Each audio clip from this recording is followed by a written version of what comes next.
The message came at 4:17 p.m., just as I was tying the ribbon around the apple pie. My phone buzzed on the kitchen counter, rattling against the ceramic tile.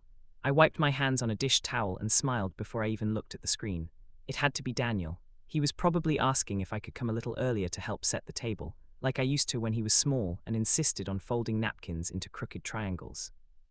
Instead, I read, "You're not invited to dinner. My wife doesn't want you there." I stared at the words, certain I'd misunderstood them.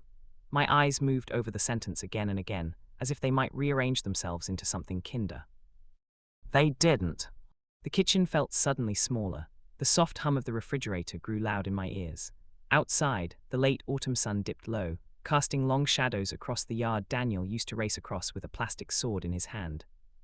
I typed back slowly, "Is everything okay?" 3 dots appeared almost instantly. Then, "It's just better this way, please don't make it awkward." Awkward. I set the phone down carefully, as if it was something fragile that might shatter. I had already bought the ingredients 2 days ago. Daniel loved my apple pie, he always had. Even after he got married, he'd call and ask, half joking, "Mom, you're bringing the pie right, otherwise what's the point?" Apparently, tonight there was no point. I stood there for a long time, staring at the pie. My hands began to tremble, not with anger, not yet, but with something heavier.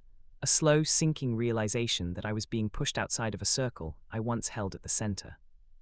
I thought about the early years, the nights I stayed up with Daniel when he had fevers, the mornings I packed his lunches with little notes tucked between sandwiches and apples, the overtime shifts I picked up after his father left, just to make sure Daniel never felt the absence too sharply. When he met Claire, I truly tried to welcome her. I invited her for tea. I complimented her cooking, even when the chicken was dry. I listened when she talked about her job in marketing, nodding though I barely understood half the terms. But somewhere along the way, I noticed the distance. Fewer phone calls, shorter visits, holidays spent at her parents' house instead of mine. Still, I never imagined a text. Not like that. I picked up the pie and placed it gently in the refrigerator. Then I walked to the hallway mirror. A 70-year-old woman looked back at me, silver hair pinned neatly, blouse pressed, lipstick applied with care. I had gotten ready hours early, excited in a way I hadn't been in months. "Don't make it awkward," he'd said. The words burned now. For a moment, I considered replying with something sharp, something that would wound the way I felt wounded. But what good would that do? I had not raised Daniel to trade cruelty for cruelty. Instead, I typed, "I understand, have a nice dinner." He didn't respond. Evening settled in quietly. At 6:30, the time I was supposed to be sitting at their dining table, I poured myself a cup of tea and sat alone. I tried to read, but the letters blurred together. My mind kept wandering, imagining the clink of glasses, the low murmur of conversation, Claire laughing. And Daniel? Was he thinking of me? Or was he relieved? The loneliness crept in slowly, wrapping around my shoulders like a heavy shawl. It would have been easy to stay there, to let the hurt harden into resentment, to tell myself that children grow up and forget who carried them. But as I sat there, something shifted. I remembered the last time Daniel came over alone, months ago. He had looked tired, thinner. He had hugged me longer than usual before leaving. Claire hadn't come that day. He said she was busy. What if this wasn't entirely his voice in that text? I wasn't naive. I knew marriages were delicate ecosystems. Sometimes people drew boundaries to protect their own peace. Perhaps Claire felt judged. Perhaps I had unknowingly made her feel small. Pain has a way of narrowing our vision. I forced mine to widen. At 7, I did something unexpected.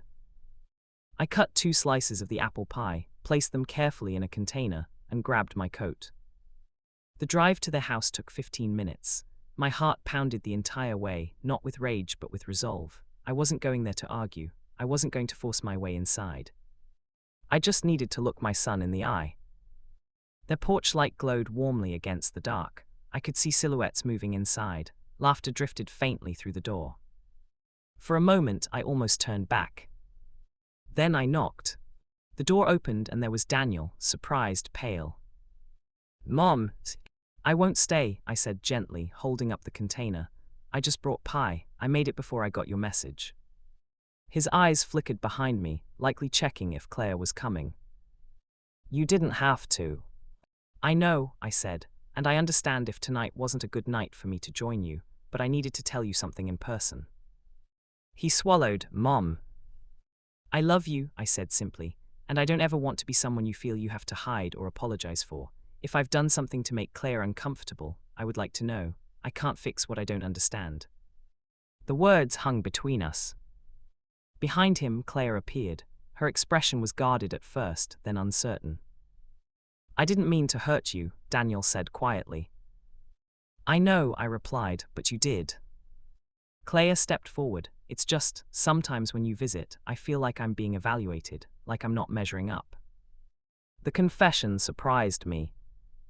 Oh, I said softly, that was never my intention. I suppose old habits die hard. I spent most of my life taking care of Daniel. It's difficult to step back. Silence stretched again, but this time it felt different, less sharp, more honest. You're welcome to come in, Claire said finally. I hesitated, only if you're sure. She nodded. Dinner that night wasn't perfect. There were awkward pauses and careful words, but there was also something else, effort. And sometimes, effort is the purest form of love. Later, as I drove home, I realized something important. That text had hurt deeply. It had made me feel small, disposable, but if I had responded with pride instead of vulnerability, the distance might have become permanent. Being uninvited had felt like rejection. Showing up kindly, calmly, had felt like strength. Families are fragile things. They bend under misunderstandings, under egos, under silence, but they can also mend if someone is brave enough to choose conversation over bitterness. That night, I chose not to be the wounded mother sitting alone in the dark. I chose to be the woman who knocked anyway.